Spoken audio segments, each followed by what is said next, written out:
Hello everyone and welcome back. It's been a bit of a long time since we last sat down and had a conversation. If you're wondering what happened to the travels, that can all be explained in a different video if that's something people want to know. But this vlog is focused on what we spent in Hanoi.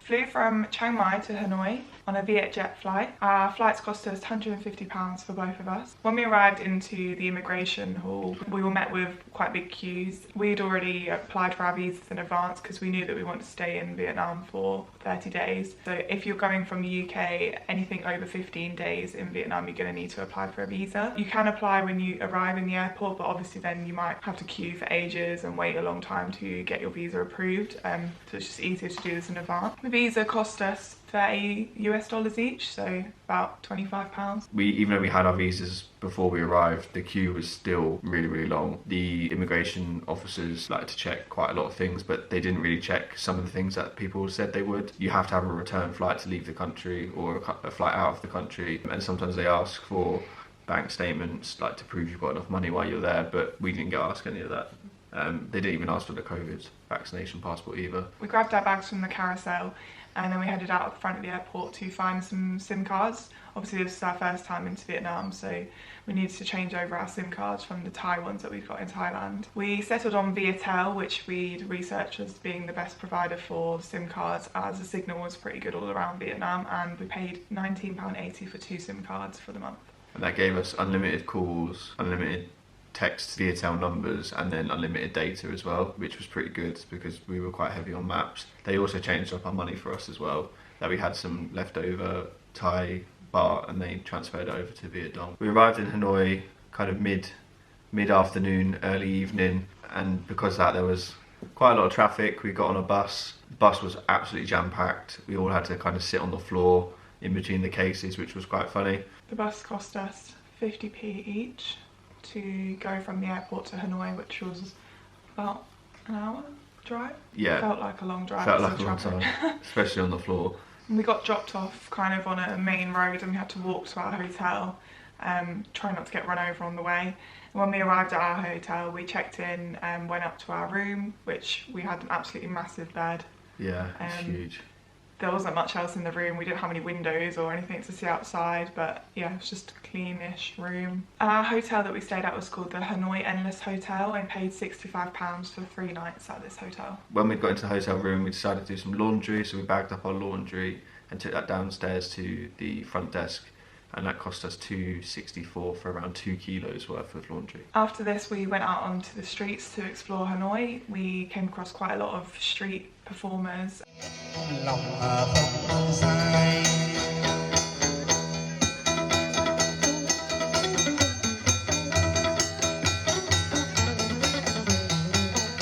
And also a lot of like knockoff shops selling cheap North Face and Supreme and Adidas, all of the brands that you would expect. Anything you could think of that you'd want to buy. Gucci. Gucci. So after walking around and exploring Hanoi, we stumbled across an ice cream shop that did like 99 flake style ice cream. So we grabbed one of those each, and that was about 33p roughly. Yeah, which was really cheap. Which is dirt cheap. We had it again later on when we were in Vietnam. It was very nice. It wasn't the same as that you would get from a 99p, but it was as close as you can get. And for dinner that night, we were hoping to go to a restaurant called Pizza 4Ps, which they had quite a few of around Vietnam. And that's actually a recommendation from a girl that we met in Pai, who'd been to Vietnam a few years before. And she said it was amazing pizza. It was a bit more upmarket in terms of like the food we've been eating. It wasn't street food style or anything. It was quite a fancy restaurant, but unfortunately we couldn't get in there that night. So we actually made a reservation for the evening after. And then we walked around that area where the pizza restaurant was to see if we could find anywhere else to eat. We stumbled across a place. We looked on TripAdvisor, it got quite good reviews, so we ended up in there. It was basically like someone's front house, or someone's house had been opened up to the street, but it was full with Western people. Yeah, so. And in total we spent £7.70 on dinner. And then after we'd had dinner, we had planned to go down to what's known as Beer Street, which is basically just like a strip of loads of bars. It was really crowded and busy, quite lively. And as we were walking down the street, we were getting approached obviously to try and get called into the bars. And we ended up going into one that was quite quiet, but it had decent priced cocktails. Yeah. I think we had 1 or 2 drinks there. There was also some guy doing karaoke. Yeah. He was really good. I think he was singing like Adele or something. It's like, Kind of felt bad because we were the only ones really listening. yeah. But we were loving it and we were clapping, and he was really thankful that we cared. So yeah, but he was really good. We spent $7.60 in total on our drinks in that bar. So on the second day, I woke up not feeling great at all, really bad stomach and really feeling quite sick.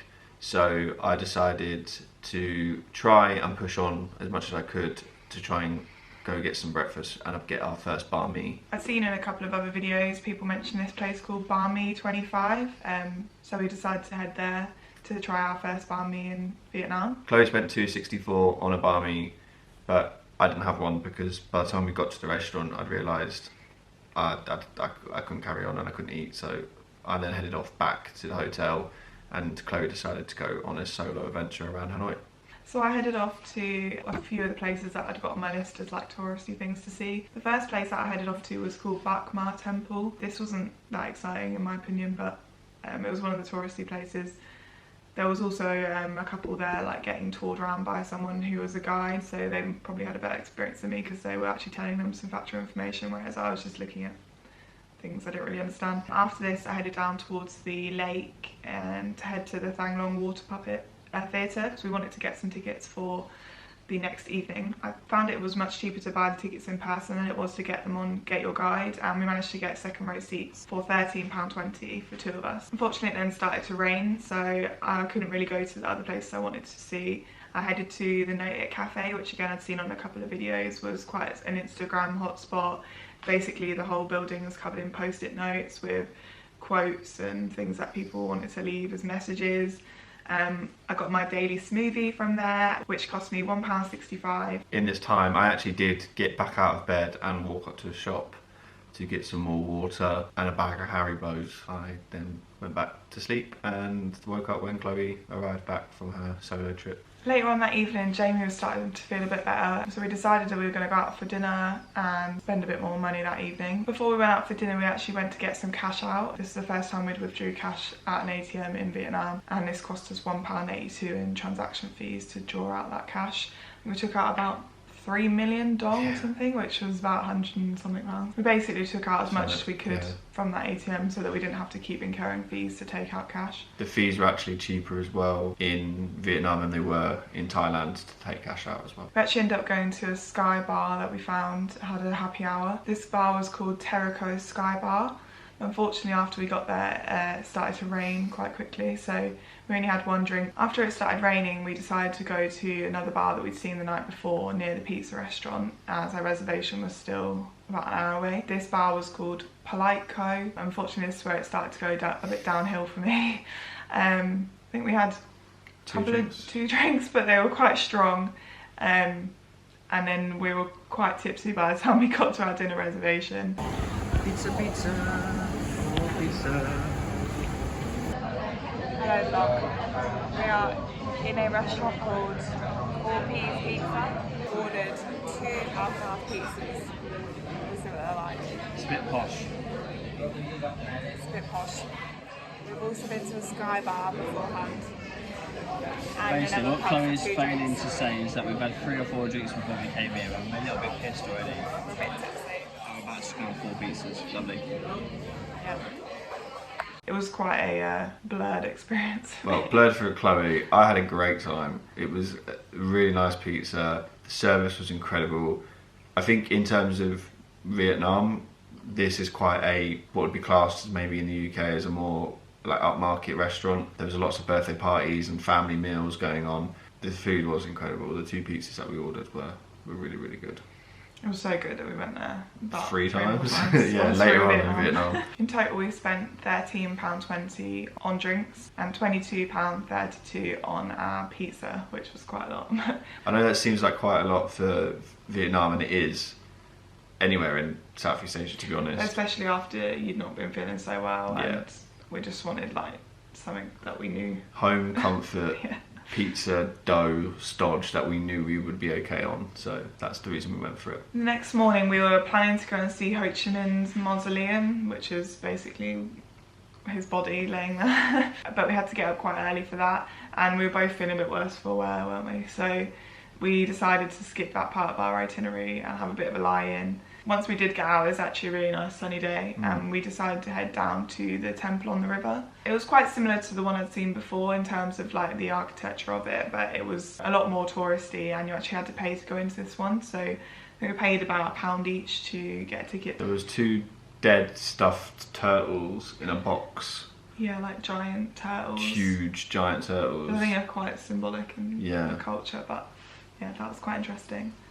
We basically walked around there for about 10 minutes. After that, we headed down to the Hoa Lo Prison Relic. This is a prison museum dedicated to prisoners of war during the French occupation of Vietnam. It also has a bit about the actual Vietnam War, where the Americans were also held there as prisoners. It's quite propaganda heavy. Entry to the prison relic was about £1 each again. Next we went to see Vietnam's version of the Notre Dame, which again was quite an Instagram hotspot. There's lots of Instagram boyfriends taking pictures of their girlfriends. It looks quite odd. It kind of almost looked like it had been stuck on.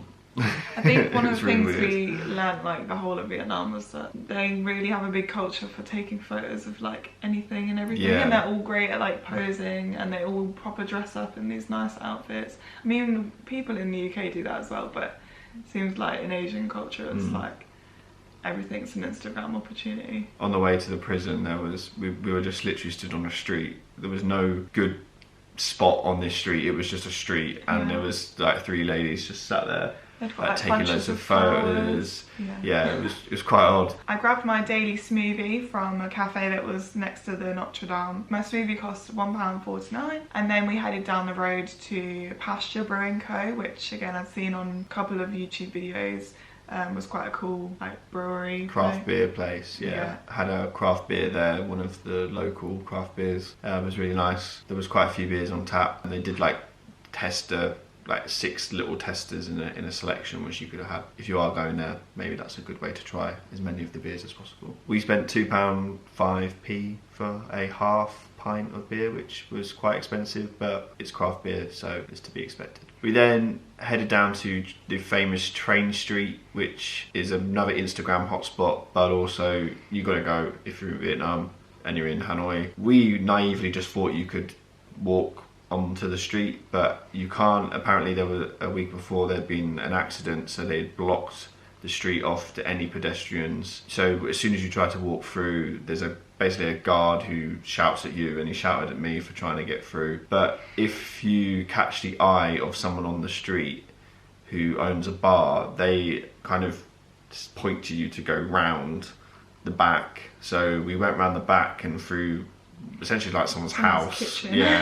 And popped out onto the train street, and then sat at the bar and had a drink there. It wasn't even a bar, it was just like a few chairs and some barrels for tables. It was really quite funny. And they just bought us a drinks menu. When we was there, it was quite funny. Other kind of tourists would see that we were sat there and were asking how we got there, and I was kind of like pointing like this, and other people got through. Yeah. And we were going to wait, hopefully, to see a train go past. Obviously, that's the novelty of it, that you can sit and actually see the trains going past. But we found out that one wasn't coming for a couple of hours, and we didn't want to sit there all day. So we just stayed for one drink, and then we went back to our hotel.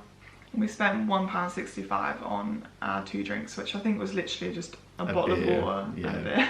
For dinner, we then went to this place that we'd found on TripAdvisor as like the highest rated place in the area. It was called Tran Quoc, and this was essentially a restaurant run by a family and mainly one guy who he also is a delivery driver, and he's got like his whole life story written up on laminated card that he gives to you when you get into the restaurant. It's quite strange when we were walking in, like basically into someone's house. Oh, there's a child.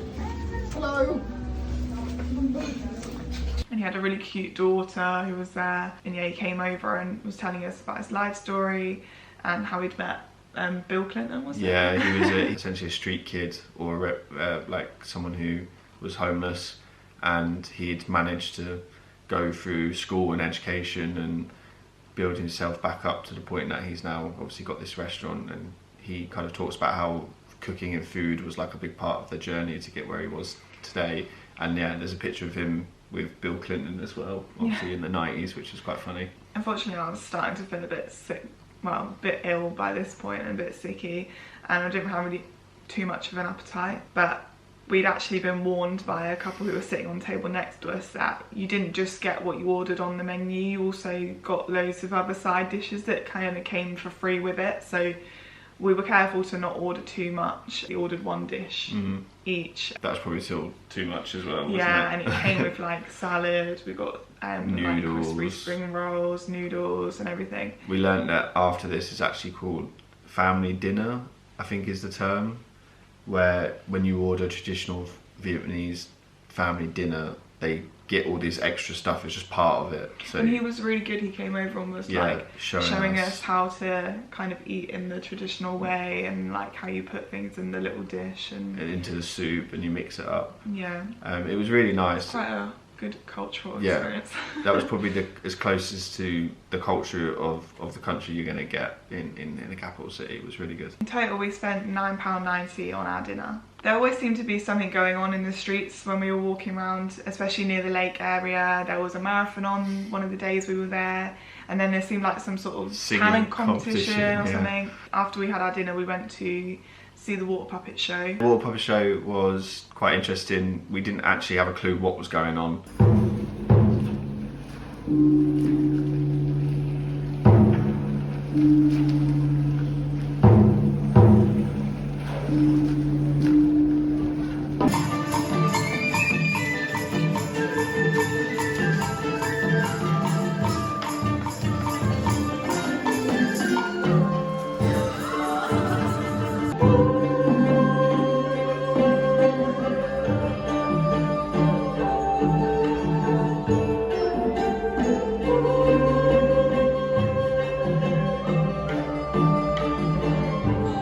It seemed like it was a story of maybe how someone had founded the country and how it turned from farmland. The music was really good, but we didn't really understand the story because it was all in Vietnamese, and the people playing were like really good, and then obviously we saw the puppeteers at the end, and I still recommend going, but we kind of didn't really understand what was going on. But then when we came out of there was then like crowd had formed, and there was some sort of like ballroom dancing thing going on, loads of couples dancing on the street. In total we spent £190 for our 3 nights in Hanoi. We probably could have done it for even less if we hadn't spent so much on food, and we had kind of drank a bit more than we had anywhere else. You could definitely do it cheaper. Obviously we stayed in hotels as well, and there is hostels available, so if you wanted to travel in a group and stay in a hostel, you could obviously cut the cost quite significantly. Where we stayed was actually quite a good location because everything was pretty much walkable from where our hotel was, so we didn't spend any money on kind of taxis or anything while we were in Hanoi. We were quite close to Beer Street, quite close to the river, so there was a lot of night markets as well. Yeah. We didn't buy anything. Oh, you actually? I did. I bought a new wallet and a pair of sunglasses, which I've been banging on about from probably the start of Thailand. I finally caved, and then as soon as I bought the glasses, walked about 2 steps further down the road and realised I could have got them probably half price. So thanks for watching this video. We hope you've enjoyed it. Our next video is going to be our time in Ha Long Bay, a bit more of a luxury experience, 1 night trip out to Ha Long Bay. So yeah, stay tuned for that and make sure you subscribe to our channel.